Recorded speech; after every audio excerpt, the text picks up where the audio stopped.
Hey, Natalie. That's a seat. It felt like Chicago's kind of plan of attack was just kind of pressure up and force everything into Cardosa.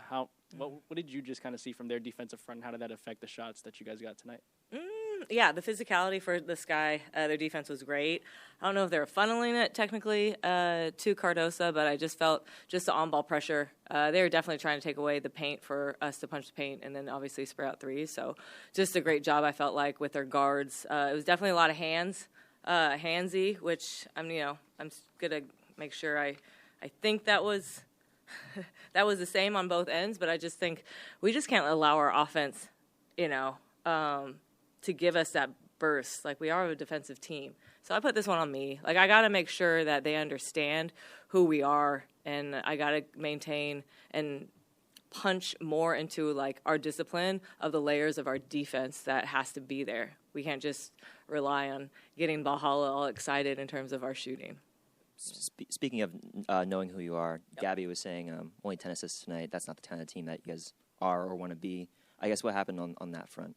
Well, assists to me don't always equate to winning, just because of the way they're defending. So if you are just blowing by your matchup, then there's no need for an assist if you're getting a layup. So, again, it's just things that she has to again, it's on me because I'm not being super clear right now.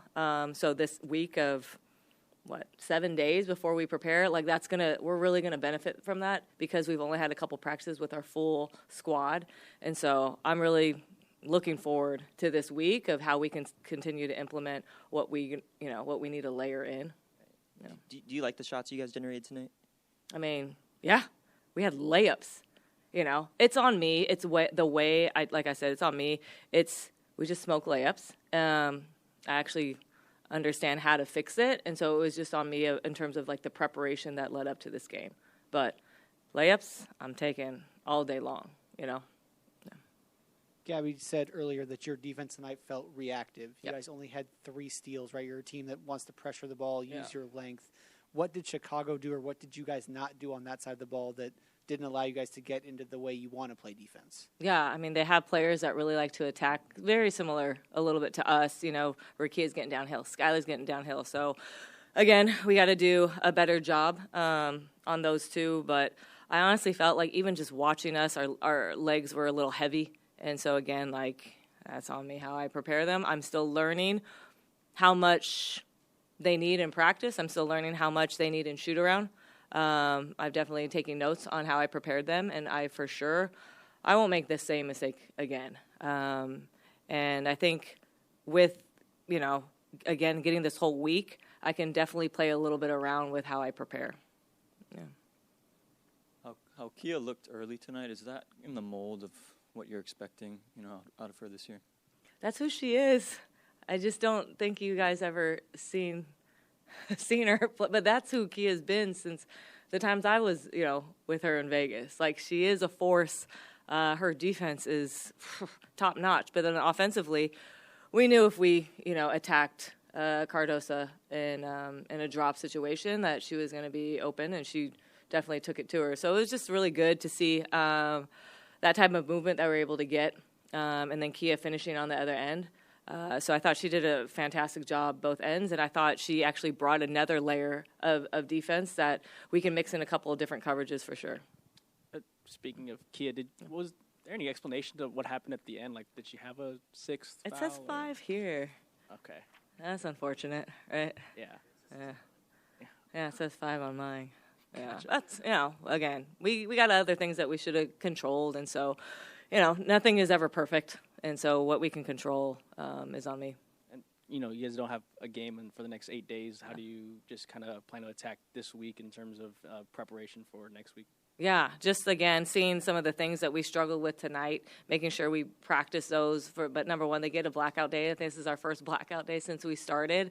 So, again, like, I'm learning, like, I did a lot the last week, and so, like I said, this is on me of when I need to rest them and then when I need to push them in practice. I'm taking notes on how I did that, and sometimes I get too excited, and you know what I mean? So I have to be very smart, and I also told them that you guys have to be honest with me as well. So it's a great week for us to push their buttons, but also be really direct on how we could work on our weaknesses from this game. Yeah. Hey, Natalie, despite the loss, just can you talk about how electric Ballhalla was tonight and how promising that energy is, especially this early in the season? We're spoiled. We're definitely spoiled with Ballhalla, and that's what I was explaining to our players is like, you know, with this type of love that we get every single night, right? We get the loudness, the hostility for the opponents. It's part of our responsibility then to show up with that same energy that Ballhalla is bringing. So how do we maximize that? How do I get them prepared for this moment? Because with Ballhalla, obviously you feel so much love, but we got to make sure we're taking care of our coverages. We're on the same page in terms of alignment and what we're trying to do. And so, again, that falls on me. Hey, Natalie. Kind of, what do you like most about Veronica and Kaitlyn on the floor together and how they kind of play off each other? I think maybe we saw a little bit more of it tonight. Mm-hmm. Just the ability to punch the paint and then spray from there. They're both very, very quick. And so with the space that we can generate, then when they see the holes, you know what I mean? Like, I want them to go. And we just miss. Like, I'm taking all their layups any day. It's just the touch of it was just a little bit off. Again, I've done this before, so I know what I should have done. And so I know they're beating themselves up about it. I'm like, look, you guys, like, you guys didn't miss on purpose, okay? And I know you guys are trying to make it. And so that's, to me, another thing, too, is I got to keep them confident, you know, through this and to say that I can do a better job preparing them. Very early into the season, only 3 games in, but what are your takeaways from this 2-1 start?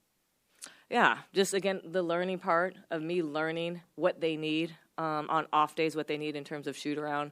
I'm learning their bodies. I'm learning their mental toughness.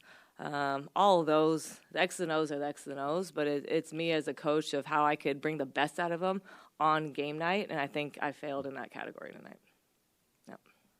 You said blackout day. Is that what I heard you say a little bit ago? Mm-hmm. What does that mean? That means the staff just goes and works out for 2 hours and prepares for this. No, I'm just kidding. I'm just kidding. No, so blackout day means that they get completely off. Like, you know, I have a bunch of workers and hoop junkies that love to come in, watch. They've already asked, can we come and watch film? Can we come in and get, like, you know, I want them to take a day because we haven't had one day away from each other. And just go to the beach or something, or, you know, go for a walk, go to the water, and just kind of, you know, get a reset button. And so I really try to instill that. And like I said, maybe I didn't instill it enough, you know, lately. And so, again, that's on me. And then you talk about telling your players to keep shooting. Kayla tonight was 0 for 11. Mm-hmm. And obviously she's a veteran. She has been in situations like this before. But how do you try to, you know, help her in situations like this when 0 for 11 doesn't happen very often for someone as good as she is? Yeah, she's fine. I told her just keep shooting it.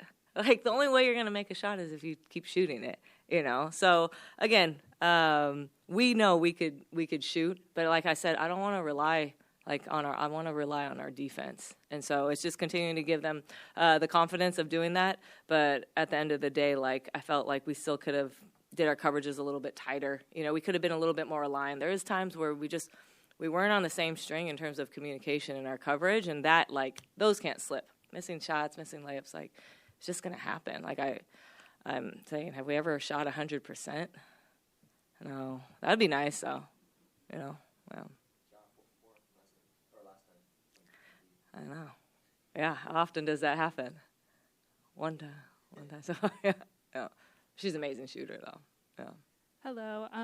With today just being mental awareness night at the game, and you were speaking a little bit about the mental toughness of the athletes, what do you think is important as a coach, especially with the blackout dates and this long week, and just the season overall? How is it managing them as athletes, but also as a coach taking care of their mental health throughout the season? Yeah, asking them what they need on those days. You know, we're a pretty tight group in terms of it's our staff or it's our coaches to players relationship or it's the players to players relationship in terms of I always ask, like, what do you need on a reset day, or what do you need when you're in a bad way?